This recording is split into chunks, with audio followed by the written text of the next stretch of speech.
시청자 여러분 안녕하십니까, 이현율입니다. 제가 드디어 부산시장 보궐선거가 넉 달 앞으로 이제 다가왔습니다. 오늘은 이진복 전 의원을 모시고 부산시장 출마 선언 계기 그리고 그 포부 이런 이야기를 한번 들어보도록 하겠습니다. 자, 우리 의원님 오랜만입니다. 예, 반갑습니다. 시장께 인사 한번 하시죠. 예, 시청자 여러분 함께해서 반갑습니다. 코로나 때문에 많이 힘드시죠? 이런 시기일수록 참 주변에 나보다도 힘든 사람을 챙겨보는 그런 연말이 되었으면 하는 마음이 있습니다. 부산도 참 어려운 것 같습니다. 우리 모두가 이 어려움을 슬기롭게 극복할 수 있는 연말이 되고 미래에는 내년에는 더 희망찬 해를 맞이할 수 있기를 희망해 봅니다. 반갑습니다. 네, 우리 의원님은 사실은 부산의 토박이 정치인이죠. 부산 시민들이 가장 사랑하는 정치인 중에 한 사람입니다. 한 사람이고, 그래서 사실은 저희 연율TV 시청자 여러분에게도 가장 먼저 인사를 드리는 그런 자리를 한번 만들었습니다. 1번 자리가 영광이네요. 그렇죠. 만들었고, 사실은 또 어제 또 서울 가서 또 TV 또 생중계를 하시고 좀 또 갑자기 내려오시고 이랬는데, 어쨌든 간에 귀한 시간 내주셔서 대단히 고맙고, 제가 이제 뭐 시간도 급하고 하니까 본론으로 들어가겠습니다.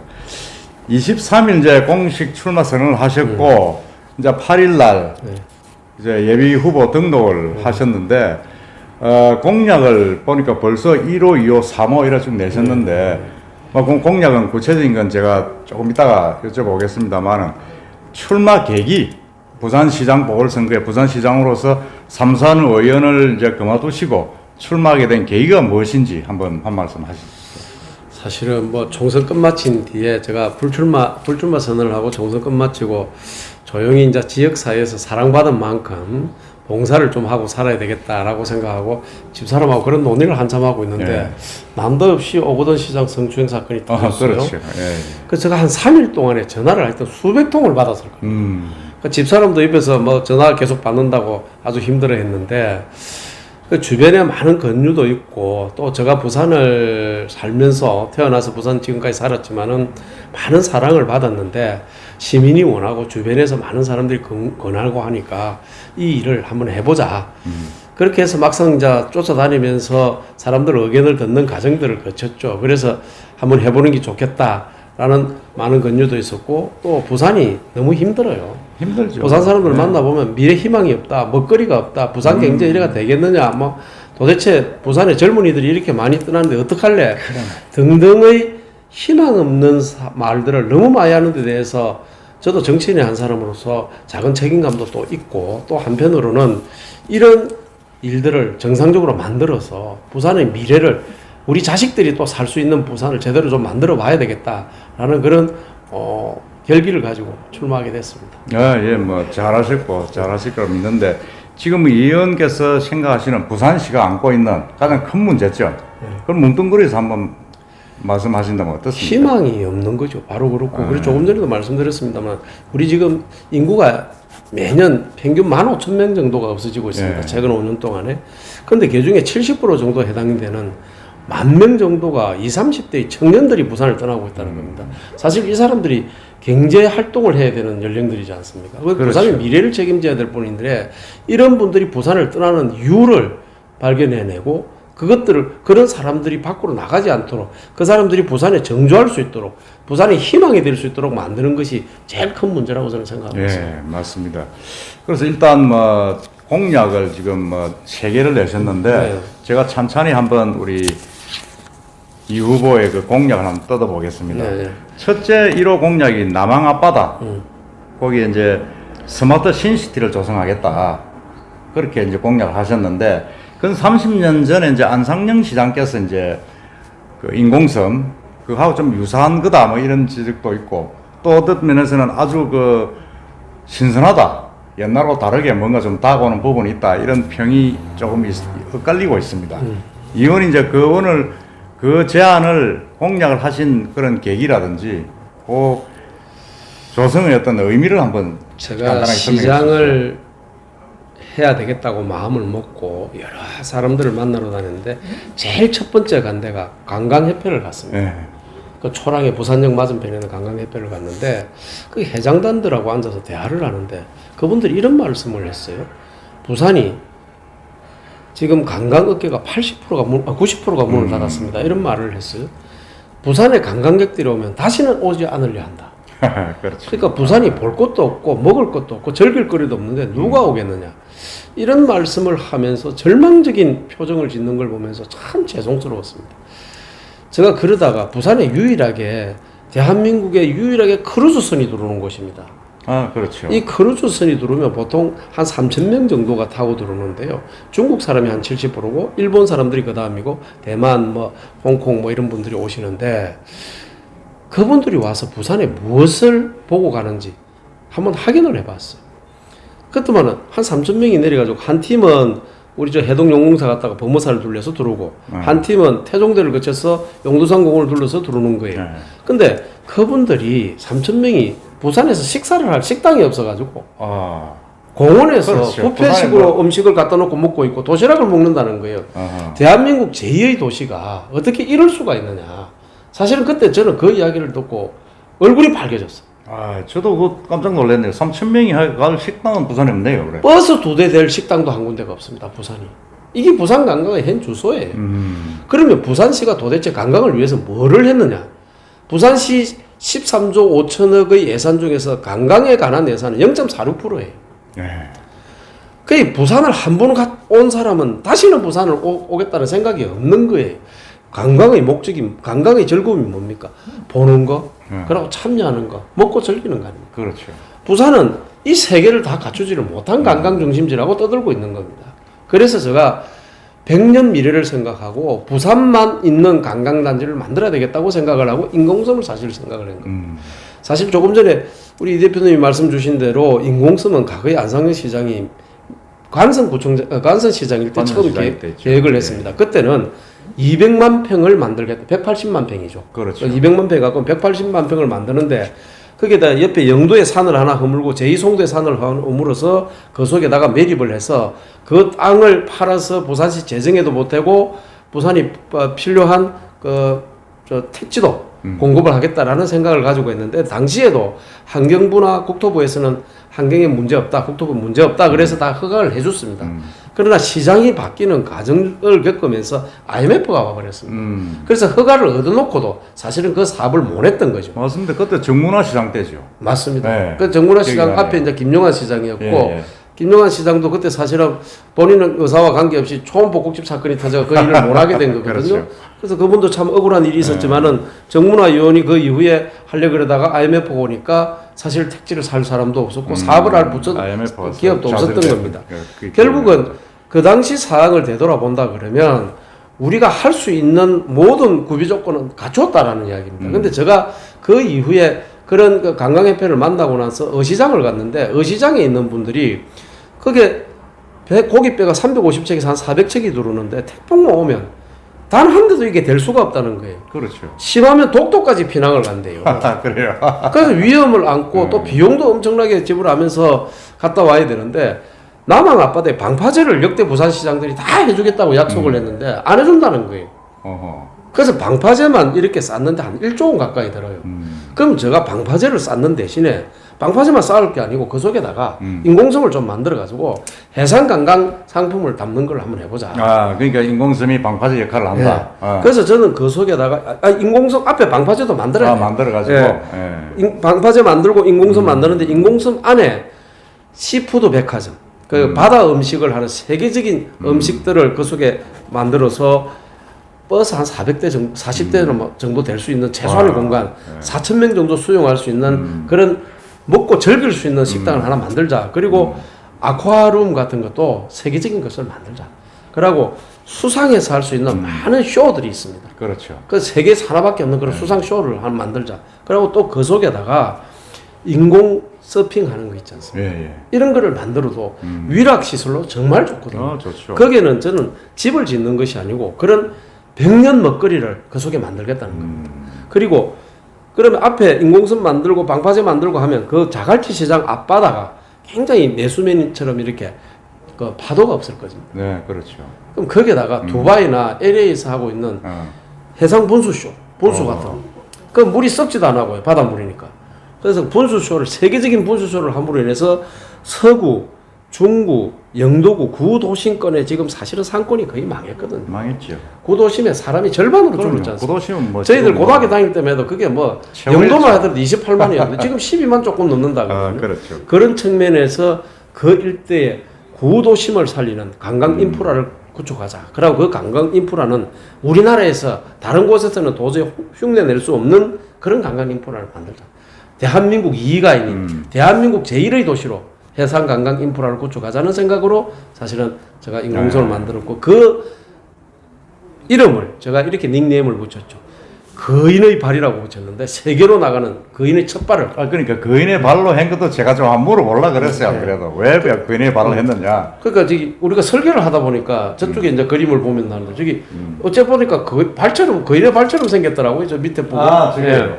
그래서 제가 거인의 발이라고 하자. 그래 부산이 이제 대한민국 제2의 도시가 아닌 세계 제1의 도시로 성장할 수 있는 어떤 그런 기백을 가지고 한번 시작해 보자라고 해서 뭐 저 거인의 발이라고 붙였는데 막상 저걸 시작하게 되면 부산 시민들인데 저 섬의 이름을 공모해서 좀 상금도 좀 주고 부산 시민들과 같이 호흡하는 그런 걸 한번 만들어 보려고 합니다. 예. 근데 정말로 이 좋은 아이디어고 제가 봐도 참 신선한 충격으로 와닿는 아이디어인데 그러면 이게 예산이 많이 들 거 아닙니까? 그럼 그 국가에서 받아옵니까? 아니면 어떻게 예산 조달은 어떻게 합니까? 그 인프라를 그걸 용역을 하기 위한 돈만 부산시 예산으로 할 생각입니다. 아, 그러면 그 공사 비용이 약 2조 9,600억 정도 되는데요. 네. 한 3조 원 정도라고 본다 하더라도 3조 원, 예. 이거를 요즘 시중에 전 세계가 금융회사들이 양적 팽창을 해가지고 시중에 돈이 엄청나게 있습니다. 그렇죠. 이 부산시가 보증을 하는 사업인데 예, 예. 그런 세계적인 자본들이 우리 한국에도 IB 회사들이 돈을 엄청나게 가지고 있습니다. 그렇죠. 뭐. 이런 사업을 서로 하려고 합니다. 이자도 굉장히 쌉니다. 부산시가 돈을 이걸 보증을 하게 되면 당연히 이자도 살 수밖에 없을 거라고 봅니다. 그래서 저는 시의 예산이 아닌 은행에서 투자회사에서 그걸 빌려서 공사 비용을 지불하고 나중에 그 안에 들어온 여러 가지 인프라들에게서 벌어들인 돈을 한 2조 원 정도로 보고 있습니다. 그걸 부산 세입에 그대로 넣을 예정입니다. 넣고. 아, 그렇구나.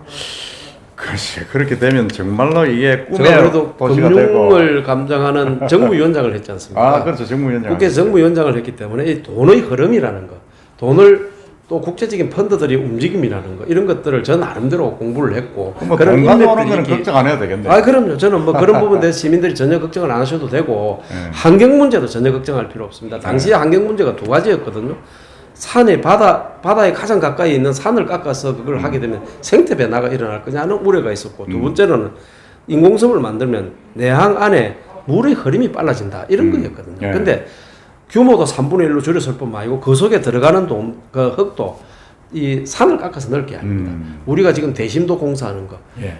영도에 복례산을 뚫어야 되는 복례산. 터널도 예, 있습니다. 예. 그리고 민간 부분에서 건설을 하는 흙들, 뭐 이런 것들을 가지고 충분히 가능하고요. 아, 그렇구나. 또 앞으로 지하철 공사도 해야 될 때가 좀 있어서 그런 것들을 활용해서 충분히 할 생각입니다. 그리고 북항이나 남항에 준설토들이 많이 준설토 많이 나오겠죠. 그게 북항도 사실 매립한 지가 지금 몇 년이 됐습니다. 한 번도 그렇죠. 준설을 안 했거든요. 한 번도 안 했죠. 남항도 배가 만선을 해가 들어오면 고깃배들이 그 뒤에 다인다는 거 아니에요, 바다에. 예, 예.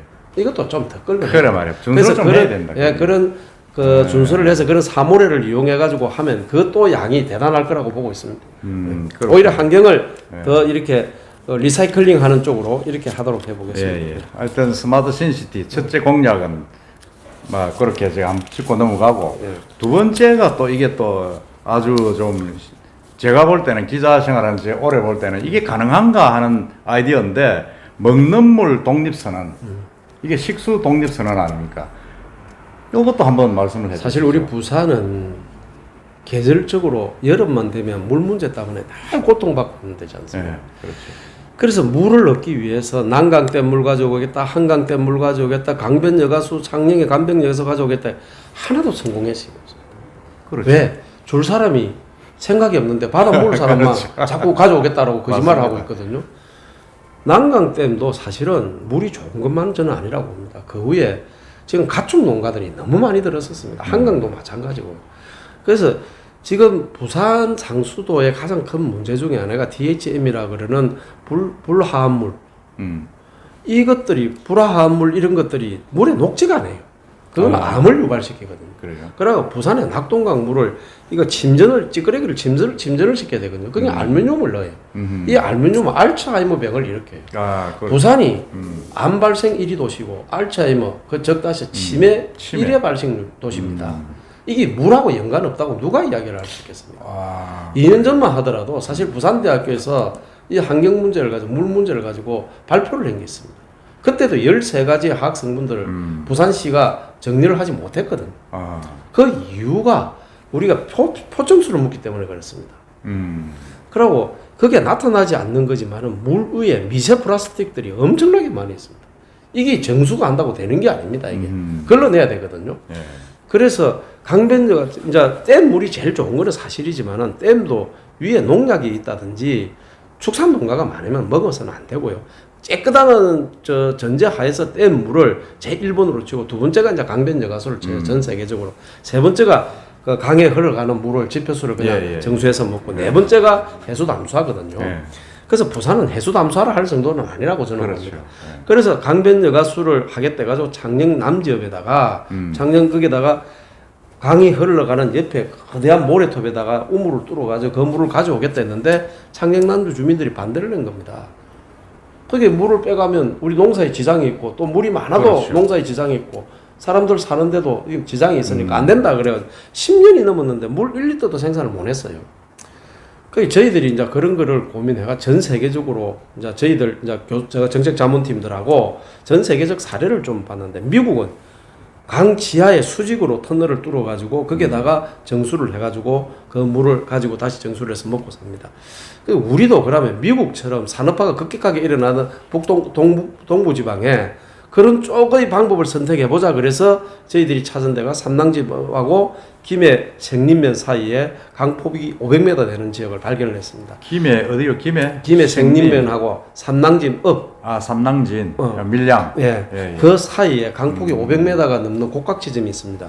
그게 모래가 지하에 20m에서 많게는 30m까지 있는 걸 확인을 했습니다. 그래서 수직적으로 강변여가수를 만들겠다. 수평적 강변여가수가 아니고. 그래서 미국식 플러스 한국식을 가미해가지고 이 물을 대한민국에 처음으로 생산하겠다고 저희가 발표한 겁니다. 이거는 그동안에 물을 관리해왔던 연구했던 많은 학자들하고 사회에서 이런 사업을 했던 연구를 했던 사람들하고 저희들 같이 이걸 100일이 넘게 이 내용을 공부를 했죠. 연구를 많이 하셨네요. 네. 그래서 이제 이거를 큰 간을 물이 흘러 내려오는데 그게 500m 정도의 간을 직사각형 6m짜리를 묶고 그 안에다가 2m 이상이 되는 간을 넣어서 그 간에서 이래 팔을 만듭니다. 이 팔을 그 2m 간격으로 하나씩 만들어 가지고 쭉 달아가지고 그게 물이 들어가게끔 그 간 안에 작은 간 안에 물이 들어가게끔 해서 그 정수된 물을 가지고 메리치수장으로 보내서 마지막으로 이건 99%의 순도의 맑은 물이기는 하지만은 혹시 1% 있을 수도 있는 물 때문에 마지막에 나노막에다가 이걸 통과를 시킵니다. 나노막에. 네, 그 막 처리 기법이라고 합니다. 이거를 전기를 압력을 넣어가지고 전기로 가지고 압력을 넣어서 하게 되면 마지막 남아 있는 설렁지나 찌끄레기 같은 것도 다 드러낼 수가 있고 비용이 굉장히 작게 됩니다. 처음부터 강변수를 우리 표청수를 그대로 그 속에 넣으면 뭐 찌끄레기가 엄청 나오죠. 그렇겠죠. 근데 그거를 줄이고 여가를 자연 여가를 시켜가지고 마지막 남은 1%까지 여가를 해서 시민들에게 99.9%의 순도 99.9%의 맑은 물을 공급하겠다는 것이 저희들의 두 번째 방향입니다. 이래 되면 부산시가 진주에서 물을 가져오니 뭐 합천에서 물을 가져오니 필요 없습니다. 합천에서 부산까지 가져오는 간 공사비만 7천억이 됩니다. 그런데 이 공사를 하는데 들어가는 모든 비용이 7천억밖에 안 들어갑니다. 그래요? 그럼 그러고 부산이 물 이용 부담금을 이렇게 많이 낼 필요가 없습니다. 지금 우리가 580억 정도 매년 서울중앙정부에다가 물값을 주고 있거든요. 580억의 물값을 준다. 네. 그런데 우리가 10년 8천억 가까이를 냈는데 7,800억 정도를 10년간 냈는데 우리가 받은 돈은 10.5%밖에 안 됩니다. 10%밖에 안 되네요. 예. 그래서 이 부분에 대해서도 저는 그 중앙정부에다가 분명히 돈 돌리도록 할 겁니다. 그렇죠. 좀 그리고 그 돈을 가지고도 이 공사를 하는데 보태 쓸 거고요. 그래서 부산 시민들이 이제 물 문제를 가지고 매년 걱정하는 이런 일은 절대 없도록 하겠다라는 생각을 가지고 있습니다. 다만 이 부분에 대해서 아직 그 생산을 하는 실험을 안 해봤지 않느냐라는 비판이 있을 수 있습니다. 그래서 500m의 간 속에서 하나만 100m를 먼저 만들어서 한 4만 톤 정도 물을 생산해서 그걸 먼저 시민들에게 공개하겠다는 겁니다. 그래서 이 물이 얼마나 깨끗한 물이고 이 물이 테스트를 해보겠다. 그럼 전체를 하기 전에 100m만 먼저 한번 해볼게요. 그래서 부산 시민들에게 허락을 받고 해보겠습니다. 예. 그리고 이 부분은 벌써 국제학술지에 발표된 부분이 있기 때문에 전 세계적으로 다 알고 있는 내용이기도 하고 이 부분에 대해서 최근에 필리핀과 말레이시아 쪽에서 자기들도 이런 방법으로 상수도물을 만들고 싶은데 와줘서 도와줄 수 있느냐라는 오파까지 왔습니다. 아 그래요? 예. 아 그건 뭐 이거 잘만 하면 그러네요. 뭐 수출할 수 있는 히트 치겠네요. 예, 좋은 재료가 될 것 같습니다. 맞습니다. 아 이거 연구를 많이 하셨는데 우리 부산서 나오는 그 뭐답니까 수돗물을 담은 물이 순수잖아요. 순수라는 그 물이 나오는데 그야말로 이게 이제 100% 순수한 물이 부산 시민한테 공급이 된다. 예. 이건 뭐 건강하고도 직결되기 때문에 이렇게 물을 만들면 원래 우리가 인천 같은 데서 깔따구가 나왔지 않습니까? 예, 예. 깔따구 걱정 안 하셔야 됩니다. 이건 전혀 깔따구가 나올 수 있는 처리 기법으로 물을 만들지 않습니다. 그렇구나. 전혀 걱정 안 해야 됩니다. 이건 뭐 그렇겠네요. 강변 여가수 이야기는 많이 들었는데 야 부산 근교에 그렇게 뽑을 수 있는 위치가 발견이 됐다는 게 정말 놀랍네요. 민원도 없지 않습니까? 강 바닥 안에 있는데 그렇죠. 무슨 민원이 생기겠습니까? 옆에 주택도 없는데. 그렇네요. 아 정말 연구를 많이 하셨네요. 그 다음에 하나 또 세 번째 최근에 며칠 전에 발표를 하셨는데 사직 운동장에 동구장을 만들겠다. 그래서 거기에 메가시스 뭐큰 스포츠 걸 만들겠다 스포츠 했는데 타운. 이건 어떻게 보면 롯데에서 좀 그걸 해야 되는 거 아닙니까? 이거 한번 사실 야구장을 만들어서 이런 프로스포츠단을 운영할 적에는 네. 국가도 돈을 지원해 주고요. 시비도 내고 민간 부분도 냅니다. 그렇죠. 근데 그게 343, 그 국가가 30%, 부산시가 40%, 민간이 30%를 내서 이걸 하는데 사실은 그동안 역대 부산시장들도 이 부분에 대해서 좀 미온적이었고요. 롯데도 그렇죠. 좀 미온적이었던 것 같아요. 그래서 제가 이거를 이번에 이제 부산 시민들 만나보면 그러거든요. 전국체전도 부산이 제2도시지만 순위를 보면 8등 아니면 9등, 10등 하고 그렇죠. 프로스포츠도 거의 꼴찌고 꼴찌고. 예? 맞습니다. 뭐 야구, 축구, 농구 할 것 없이 요즘은 농구는 조금 합디다마는 핸드볼 조금 하고 그러더라고. 그러니까 축구하고 야구 같은 것이 내 바닥거려서 헤매니까 부산 사람들이 이게 스트레스 받죠. 자존심이 엄청 상한 자존심 거예요. 상하죠. 뭐 예. 그래서 제가 부산의 많은 사람들을 만나서 이야기를 듣는 과정 중에서 그 시장 되시거든 제발 우리 시민이 돈을 내서라도 저 동구장 하나 만듭시다.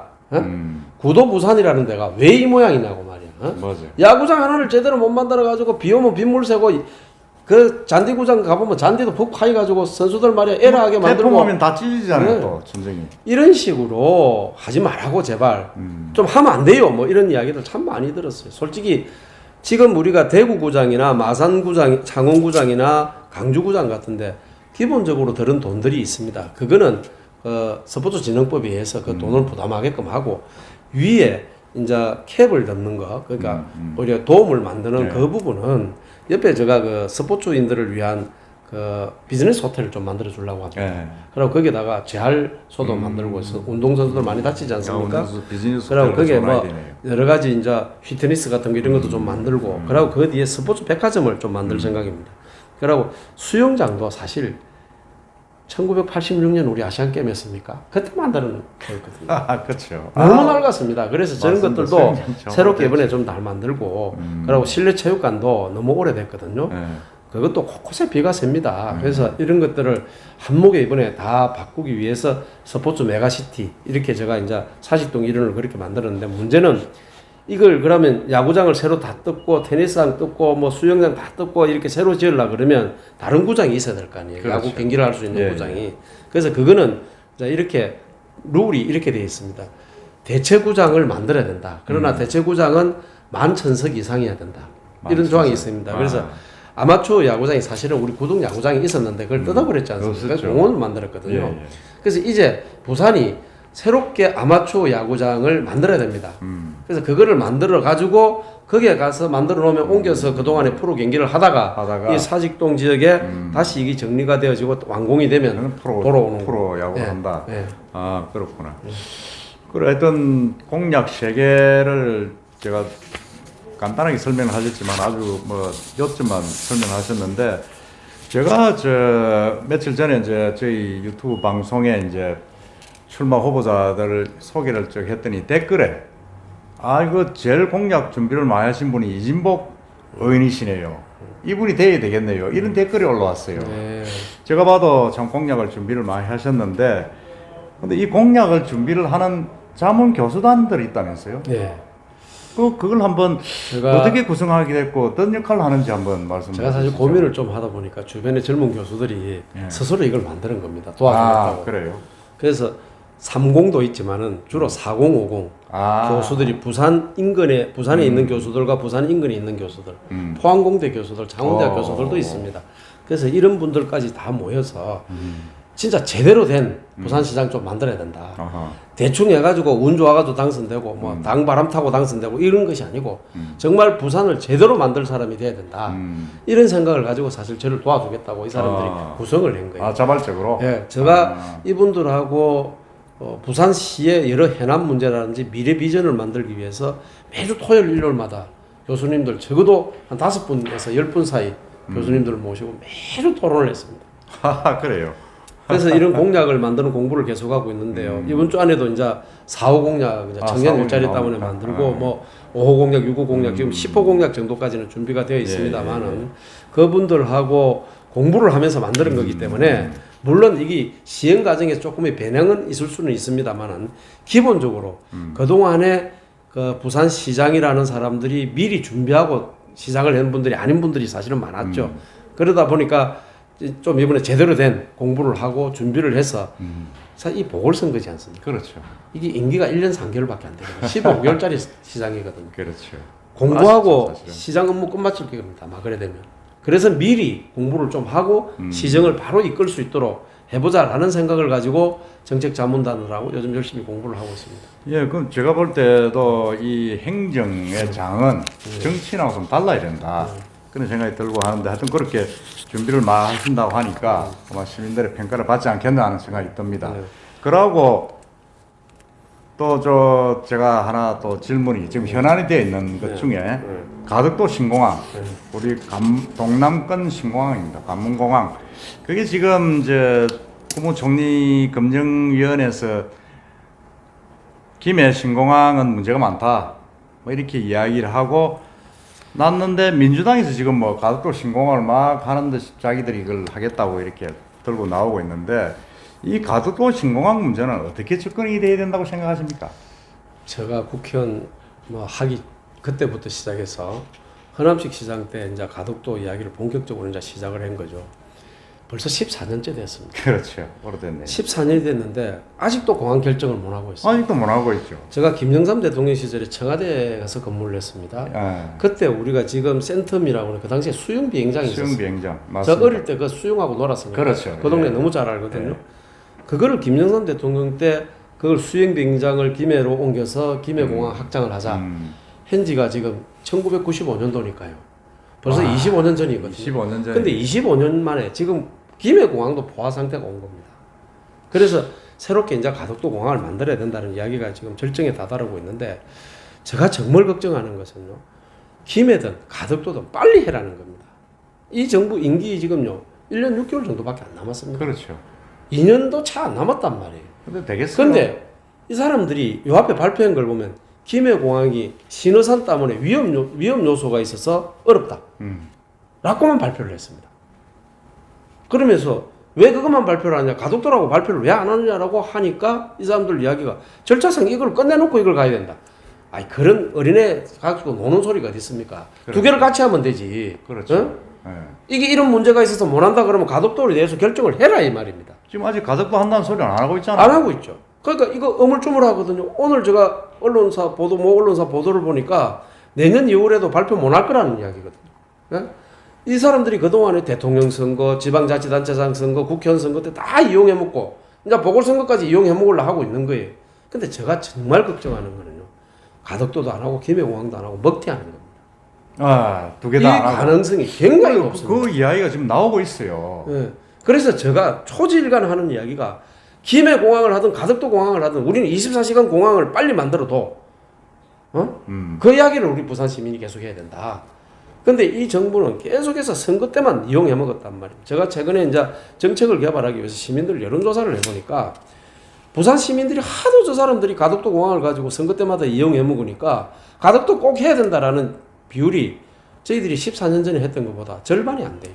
그건 요번 최근에 여론조사에서도 그래 나왔지 않습니까? 반대가 35% 나왔어요. 이 정도로 시민들을 갖고 놀면 안 되는 거예요. 이제는 이제 못 결론을 내야 믿겠다는 돼요. 거죠. 정말이죠. 이 결론을 내야 돼요. 우리 경쟁 도시인 도쿄나 인천이나 북경이나 상해나 공항이 2배나 다 늘었습니다. 우리 처음 계획, 그 사람들 처음 계획보다도. 근데 도대체 우리는 지금 뭘 하고 있는지 이용만 하려고 그러고 말이죠. 정말 걱정스럽습니다. 그래서 제가 참 이 가덕도 신공항 문제가 정치적으로 너무 휘둘리는 게 너무 좀 안타깝다. 그런 생각도 많이 하고 있는데 우리 의원님 말씀 맞다나 신공항 이게 지금 김해 확장도 안 되고 가덕도 안 된다 그러면 그야말로 뭐 닥쳤던 뭐 쳐다보는 격이 되는데 그래서는 안 되겠다는 생각이 많이 듭니다. 그리고 또 한 가지는 아까 초미에 말씀하셨지만은 부산 인구가 지금 계속 줄고 있잖아요. 340만이 지금 안 되는 걸로 지금 알고 있는데, 아까 젊은 층 중심으로 계속 빠지고 있다 이러는데 이게 진짜 어떤 대책이랄까? 아까 저한테 말씀하셨지만은 한 번 더 그 부분을 짚고 넘어갔으면 싶습니다. 9월 행정자치부 통계 발표에 의하면 부산이 339만입니다. 예. 근데 1년에 인구가 딱 정확하게 15,000명 이상이 최근 5년간 빠지고 있는데요. 사실은 이렇게 가면 인천이 지금 298만이거든요. 올해 발표된 내용을 보면 10년 정도 지나면 아마 역전이 돼 있을 겁니다. 그렇게 저는 봅니다. 그럼 제3의 도시로 전락하게 되는데 지금 멈추는 작업을 하지 않으면 그렇게 갈 수 있다고 저는 생각합니다. 부산의 젊은이들이 왜 부산을 떠나는가? 제가 부산에 참 많은 친구들을 만나서 이야기를 들어봤습니다. 물론 직장도 중요하고요. 먹고 자고 하는 숙소도 집도 참 중요합니다. 제일 중요한 거는 부산이 그들이 즐길 만한 공간이 너무 없다는 거예요. 그렇죠, 사실. 부산 사람들은 자기들을 보고 어른들은 강안리 백사장 가서 놀고 해운대 백사장 가서 놀고 금정산 가서 놀면 되지 이 사람은 뭐 놀 데가 없다라고 이야기하냐. 서울 사람들은 그거 보려고 내려오는데 너희는 무슨 소리 하고 있노? 이렇게 이야기를 하면서 엉뚱한 소리를 한다는 거예요. 이 젊은 친구들이 우리가 알바를 해도 왜 서울 가겠습니까? 부산은 비전이 없습니다. 희망이 없습니다. 근데 저희들이 나이트클럽을 하나를 가도 이태원을 갑니다. 왜 이태원을 가겠습니까? 부산에 나이트클럽이 없다는 게 젊은 아들이 노는 나이트클럽. 이게 대한민국 제2의 도시고 어른들이 이야기하는 부산이 살기 좋은 도시라는 건데 저희들이 보기에는 말이 안 됩니다. 저희들이 일만 하고 공부만 하고 어떻게 살 수 있습니까? 젊은이들답게 저희들 즐길 수 있는 공간이 있어야 됩니다. 라는 이야기를 하거든요. 사실 그래서 부산에 젊은이들이 더 떠나는 것 같아요. 대기업 지금 아무리 유치하려도 이제 안 됩니다.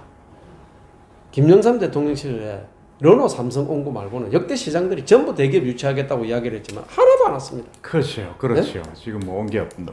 국가기관들 내려온 거 말고는 그렇죠. 그거야 뭐 공기업들이야. 대기업이라고 할 수도 없잖아요. 그렇죠. 근데 대기업들 또한 지금의 이 정부의 정책 하에서는 기업을 하려 하지 않습니다.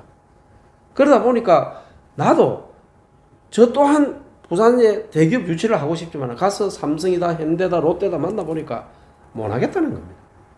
이 정부 하에서는 할 수도 없을 뿐만 아니고 기업하는 환경이 안 되는데 그러고 부산이 땅값이 비싼데 어떻게 가겠습니까? 그렇죠. 땅값 비싸. 그래서 저는 부산의 젊은이들을 있게 만들기 위해서 젊은이들이 좋아하는 기업이 뭔가 좀 한 고민을 해보고 뭐 여러 사람들한테 자문도 받아봤습니다.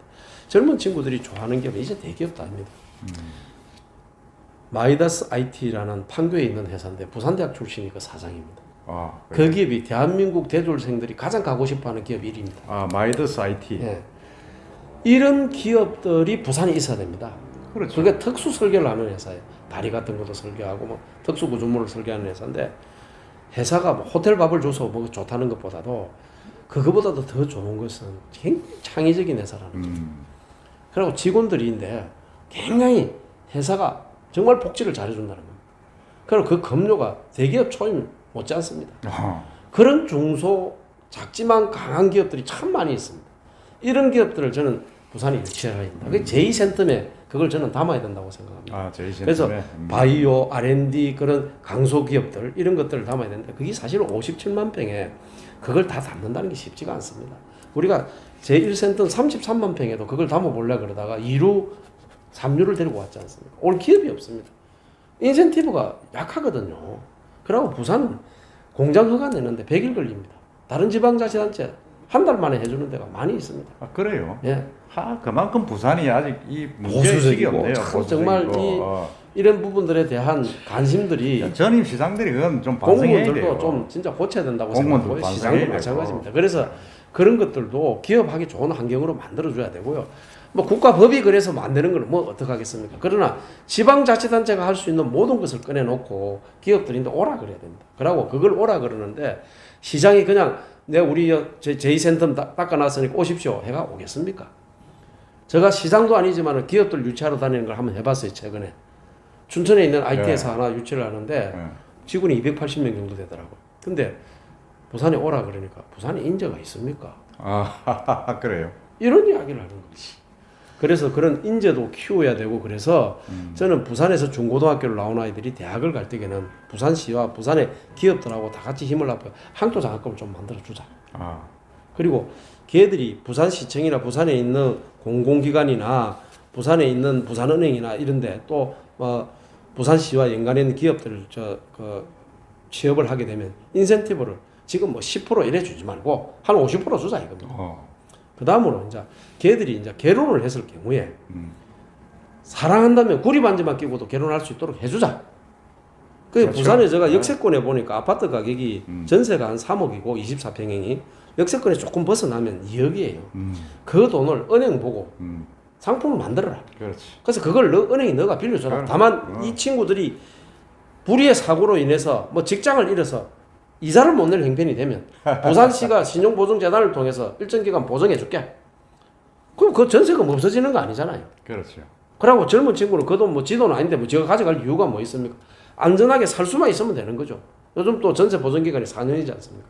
그래서 젊은이들이 부산을 떠나지 않게 하기 위해서 태교부터 요랑까지 갈 때까지 생애 주기별 복지를 저는 하려고 생각하고 있습니다. 예, 아이고 뭐 이야기가 끝이 없겠습니다. 예. 그래서 하여튼 그런 일단 공약 관계는 그 정도로 접고 이제 우리 이진복 의원의 이제 이 경쟁력 문제 그걸 한번 짚어보겠습니다.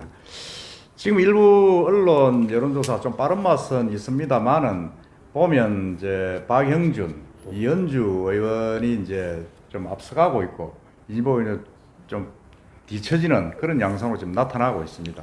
나타나고 있는데 당내 그게 이제 후보 경선할 때 정하는 기준이 여론조사가 80%고 그 다음에 뭐 당심입니까? 그게 20%로 지금 제가 알고 있는데 그러면 예를 들어서 이 여론조사의 어떤 그런 부분에 대해서 뭐 의식을 안 할 수가 없고 또 당내에 원래는 이게 50대 50이었죠.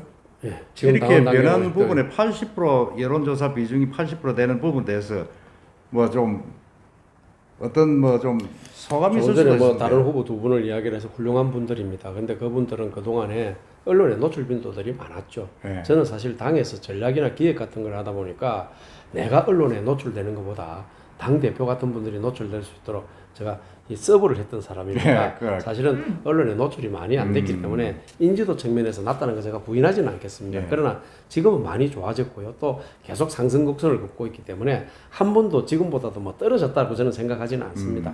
뭐 여론조사 기간마다 좀 다르고 사람을 누구 넣느냐에 따라서 차이는 있겠지만은 그렇게 저는 생각하지는 않고 있고요. 그러고 아직 시간이 좀 있습니다. 진짜부터라고 저는 생각하는데요.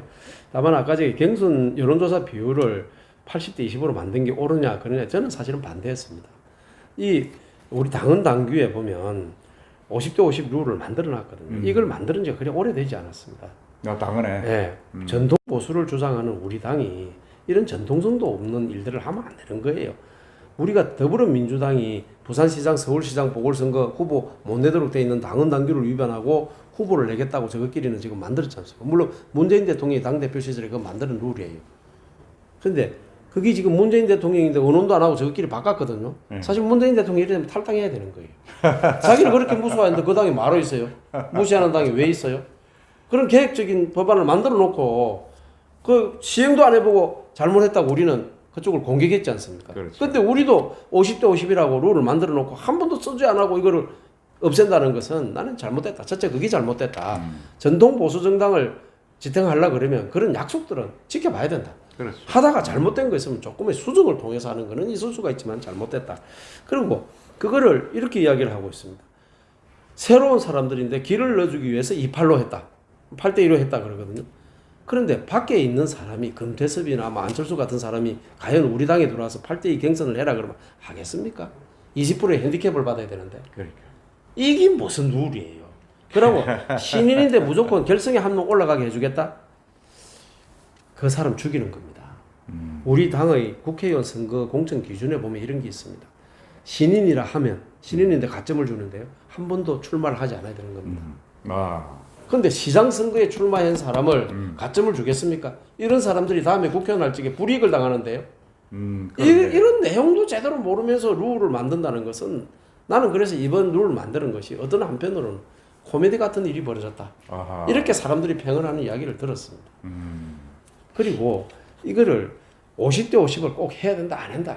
그것도 중요한 겁니다. 더 중요한 것은 우리가 준비를 하는 사람들이 어떤 룰에 의해서 사전에 그 룰을 알고 준비를 하는 거하고 시시각각으로 변하는 룰에 따라서 준비를 하는 거하고는 준비하는 사람들인데도 힘들게 하고 당원들도 힘들게 합니다. 그러고 시스템이 정해져야 되는데 대통령 선거나 이 도지사나 광역시장 선거는 후보 혼자서 할 수 있는 선거가 아닙니다. 그렇죠. 얼마나 넓은 큰 지역입니까? 선거죠. 아주 큰 선거죠. 당원들이 도와주지 않으면 절대 선거를 못 치는데 당원들인데 당비만 내라 그러면서 당원들인데 권한을 안 주는 이런 일들을 한다는 게 걸려먹은 거예요. 지금면서 그럼 우리 당이 수권 정당이 되겠다 그러면서 당원들을 배가 운동을 한다 그러거든요. 네. 누가 당원에 들어옵니까? 지금 그 일을 했는 그 이야기를 하고 있는데도 불구하고 당원이 입당을 하는 애가 굉장히 줄었어요. 아니 당원인데 권한을 안 주고 책임만 부여하는 이런 정당을 누가 그래요? 좋아하겠습니까? 뭐 저라도 그렇겠네요. 그 더불어민주당 같은 경우에는 정책을 결정할 적에도 이게 모바일로 전부 당원들인데 의견을 물어요. 우리는 민주정당이라는 정당이 그런 것도 없어요. 그래서 이런 잘못된 일들을 하면 안 된다라고 했는데도 이렇게 했는데 제가 보건대는 공천관리위원회가 공관위가 뜨게 되면 이런 부분들에 대한 의견을 수렴해서 마지막에 작업을 하지 않겠느냐 이런 생각을 가지고 있습니다. 예, 하여튼 뭐 제가 봐도 당원들의 이게 너무 비중이 적다.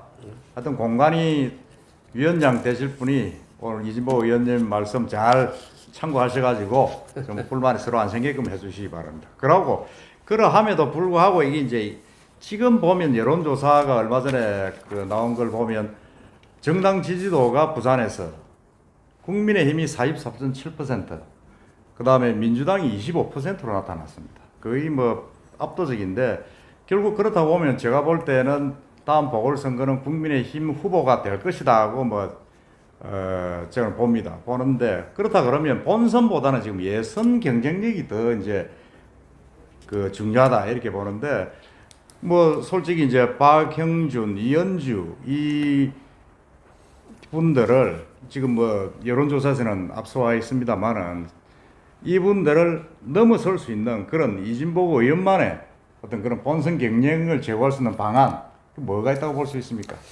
저는 한마디로 이렇게 표현하고 싶어요. 부산을 이용해서 자기를 빛내보고 싶어하는 사람, 자기 입신양면을 바라는 사람과 진짜 부산을 위해서 일하고자 하는 사람의 대결이라고 저는 생각합니다. 그래요. 그래서 시민들이 저는 시간이 흐르면 냉정하게 판단해 줄 거라고 보고요. 지금은 사실 인기조사 비슷한 거죠. 그렇죠. 인지도 조사죠. 막상 이제 후보들이 무슨 생각을 가지고 있고 부산에 대한 활동 영역이 어떻고 뭐 미래를 어떻게 생각하고 하는 것들을 알기 시작하면 저는 확 달라질 거라고 보고요. 감히 말씀드리지만은 저 경쟁력은 그렇습니다. 저는 사실은 말을 참 많은 사람들이 이야기를 잘 듣는 편입니다. 제가 아까 정책자문단 이야기도 잘 듣고 그렇죠. 그러지 않습니까? 예. 저도 말을 많이 하는 편입니다만 다른 사람들의 이야기를 참 많이 들으려고 그래요. 제가 국회에서 정무위원장을 할 때 일이었습니다. 제가 네이버에 그 검색 순위 1위가 된 적이 있었어요. 그 왜 그러느냐? 양당의 국회의원들이 앉아가지고 싸우는 거예요. 된다 안 된다. 그 뭐 우리 당 국회의원들은 문정부에 대한 비판하는 것을 노트북 그 앞면 뒷면에 딱 두껍게 붙여가지고 나와가지고 이렇게 이제 시위를 했죠. 그러니까 반대편에 더불어민주당 의원들이 앉아가지고 대통령을 욕하는데 못 하겠다. 이렇게 나온 거죠. 그래서 사실 제가 그러면 노트북을 덮고 합시다. 그러니까 노트북 안에 원고가 있으니까 안 된다는 거예요. 그래서 제가 그럼 제안을 했죠. 저 좋다. 그럼 발언하는 사람만 노트북 하나만 켜자. 나머지는 저 노트북 덮자. 응? 그래서 더불어민주당 너가 양보해라. 그래서 양보를 해가지고 회의를 진행시키는 일이 있었어요. 다른 위원장들은 사실 거기서 못 하겠다 하든지 뭐 싸움 붙여가지고 뭐 게임을 끝내든지 했을 텐데 저는 사실 회의를 끝까지 진행을 했습니다. 그와 같이 제가 조정도 할 줄 알고 나무 이야기도 잘 듣고 제가 사실은 국회에서 단 한 번도 상대당 의원하고 싸워본 적이 없는 사람.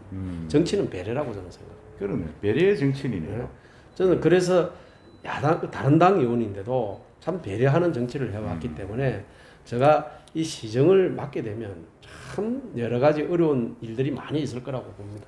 다른 시민들의 이야기를 많이 듣고 전문가 이야기를 많이 듣고 또 배려하면서 부산을 정말 화합할 수 있는 그런 도시로 만들어 가겠다. 그리고 우리 당이 무엇보다도 중요한 게 정권을 뺏긴 정당이지 않습니까? 사실 문재인 대통령 당선 때도 많은 사람이 저쪽으로 갔지만 우리 지지자들이 지방선거 때도 그 다음 지방선거 때도 정말 많은 사람들이 저쪽으로 갔거든요. 제가 이 시장 선거를 준비하면서 사람들을 만나보니까 그분들이 이 정권에 실망을 하고 있지만 우리 당으로 오지를 못하는 겁니다. 우리 당이 받아줄 룸이 없는 겁니다. 그래서 제가 저인대로 오라 그랬습니다. 저하고 같이 이 일을 하면서 여러분들이 자연스럽게 우리 속으로 좀 이렇게 합해지도록 해보자. 그래서 제가 지금 그분들하고 많은 일을 하고 있는 중에 있기 때문에 저도 뭐 좋은 일들이 있을 거라고 생각하고 뭐 있습니다. 저도 충분히 그럴 생각을 하고 있고 하여튼 다른 우리 박영준 후보나 이현주 후보도 뭐 훌륭한 분이지만은 좀 더 지역 밀착적인 그런 장점을 갖고 있는 분이 아닌가 그런 생각을 듭니다. 그래 들고 하여튼 제가 좀 까다로운 질문 드렸었는데 뭐 답변을 잘해주셔서 고맙습니다. 고맙고 그리고 이제 사실은 구청장 또 하셨고 삼선 국회의원이시잖아요. 네. 그럼 뭐 그게 몇 년, 16년입니까? 그렇죠. 정치 현장에 구청장 4년, 예, 국회 예. 12년. 뭐 가장 기억에 남는 것도 뭐 좀 있을 수가 있을 텐데 어떤 거 있습니까? 우리가 가장 생활에서 많이 접하는 건데요. 보험을 들었는데 이게 보험이 중복보험이 돼 있었던 겁니다. 그래서 막상 보험을 받으려고 그러면 두 개를 들어놨는데 한 개 보험에서 한 번밖에 안 주는 겁니다. 그래서 중복보험이라거든요. 그렇죠. 국민의 약 40% 정도가 중복보험에 들어있었습니다. 두 개 다 주는 줄 알았답니다. 근데 보험회사가 그런 이야기를 안 한 거죠. 제가 그래서 전 국민들에게 정말 많은 재산을 돌려줬습니다. 옛날에 실손보험이 그랬잖아요. 그 이야기 아니에요. 저도 두 개 들었는데 나중에 보니까 하나밖에 보험이 안 돼가지고 그걸 제가 했어요. 아 그래요? 네. 그리고 또 하나는 이제 우리 소상공인들 얼마나 어렵습니까? 그렇죠. 이명박 정부 시절 제가 18대 국회의원 처음 됐을 때 카드 수수료 4%가 넘었습니다. 담배 한 갑 1,000원 팔았는데 4% 가져가는 겁니다. 이건 심하다. 얼마 남는다고 4% 네, 가져가는 지금 거 난리가 몇 난 거죠. 그래서 제가 그 수수료를 2% 이하로 낮췄어요. 그래서 소상공인들이 저희인데 그때 뭐 감사패도 주고 그랬지만은 그런 일들이 참 기억에 남죠. 그러시구나. 하여튼 부산에는 또 제가 금융중심지를 유치하면서 선박금융공사라고 하는 지금 해양 그 특별 그 센터인가? 해양금융특별센터가 그거 이제 만들어졌는데 부산 해양공사 부산에 해양금융공사죠. 금융공사 금융공사죠. 그거를 제가 사실은 법안으로 제출했고 그걸 박근혜 대통령 시절에 그걸 받아줬고 그래서 이것을 이제 만들었는데 그게 우리 해양 물류하는 사람들, 조선업 하는 사람들 이런 분들에게 재정적 지원을 해주는 금융이거든요. 그런 거를 유치했다는 것도 제가 참 자랑할 만한 일이라고 생각합니다. 그리고 뭐 구청장을 하면서 저 기억에 정말 남는 것은 지금 우리 시민들이 너무 좋아하는 온천천이죠. 온천천. 정말 그게 냄새가 나서 아무도 안 갈라 그랬죠. 근데 제가 구청장 딱 공약을 온천천 정비하겠다고 내세웠고 제가 구청장을 하는 2년 동안은 거의 온천천에서 매일 살았습니다. 그래서 온천천을 지금처럼 만들었죠. 사실 청계천의 담당관이 우리 자연인 하천인 온천천을 보러 왔어요. 개나가러 왔어요. 근데 그거는 콘크리트 100으로 쌓았잖아요. 좁으니까. 근데 우리는 자연인 하천으로 만들었는데 그게 제가 4호선 공사를 지하철 공사라고 남는 물을 끌고 와가지고 인공 분수하고 폭포를 만들었어요. 근데 거기가 물이 4호선 미남 지하도 밑에서 물 온도를 재면 16도입니다. 근데 갈로를 끌고 와가지고 거기에 물을 재면 수조에서 재면 18도가 나옵니다. 조금 시간이 지나면 한 20도쯤 되죠. 근데 한여름에 20도면 에어컨보다 더 시원하죠. 시원하죠. 에어컨보다 시원하다. 시원합니다. 그래서 거기는 3대가 모여서 쉬었던 곳이에요. 어떤 분이 저인데 그랬더라고요. 내가 참 50년간 나라에 세금을 내올 때마다 아깝다고 생각했는데 이거 당신 만들어줘서 고맙소. 세금이 안 아깝소. 라는 이야기를 할 때 온천천은 가장 보람이 있었죠. 아, 그렇구나.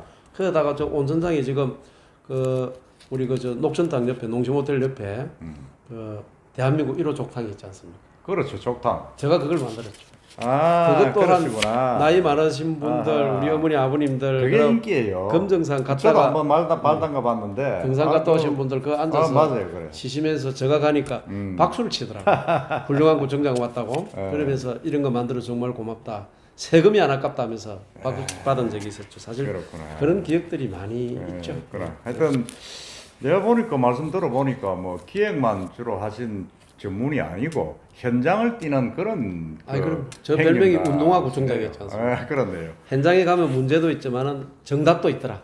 그래서 그러니까. 정말 현장 열심히 다녔습니다. 하여튼 앞으로 시장이 되시면 현장에서 사는 그래서 시민의 또 아픔을 해결해 주시는 그런 시장님이 되시길 바랍니다. 예. 그리고 마지막으로 지금 코로나 참 힘들잖아요. 우리 부산 시민들이 너무 힘들고 정말로 3단계가 가니 안 가니 하고 참 자영업자들 서민들이 어려운데 마지막으로 우리 부산 시민들에게 한번 격려나 당부의 말씀 한번 부탁드리겠습니다. 우리가 생각하지 못했던 코로나라는 것이 와서 전 지구가 지금 몸살을 앓고 있습니다. 사실 미래에 대한 확실성도 참 없어지는 것 같습니다. 어떻게 하면 이 코로나 이후에 어떤 세상을 잘 만들어 갈까라는 것은 많은 사람들이 고민하고 있는 것 중에 하나인데요. 부산도 포스트 코로나 이후에 부산 시정을 어떻게 끌고 가야 되느냐, 부산 경제를 어떻게 만들어 가야 되느냐, 정말 어려운 일입니다. 근데 우리 가정 살림도 마찬가지고 시의 살림도 마찬가지지만은 지금처럼 해왔던 방법으로는 살 수가 없습니다.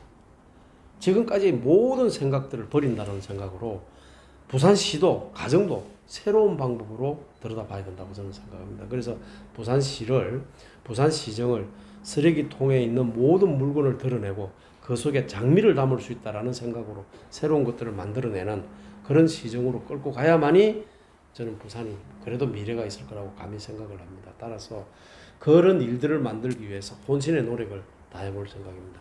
제가 가지고 있는 모든 장점이 무엇이라면 많은 사람들의 지혜를 빌려서라도 함께 부산을 멋진 정말 전 세계인들이 부산을 알고 또 부산을 찾아오게 만드는 그런 도시를 만들기 위해서 시장이 되면 셀즈맨이 돼서 시장실에 앉아있는 시간보다도 밖에 다니면서 부산을 알리는 시간이 훨씬 많도록 노력해 볼 생각입니다. 그래서 전 세계인들이 가자 부산으로 라는 이야기가 나올 수 있도록 최선을 다해보겠습니다. 여러분, 코로나가 아무리 힘들어도 인간은 극복을 할 수 있다고 그럽니다.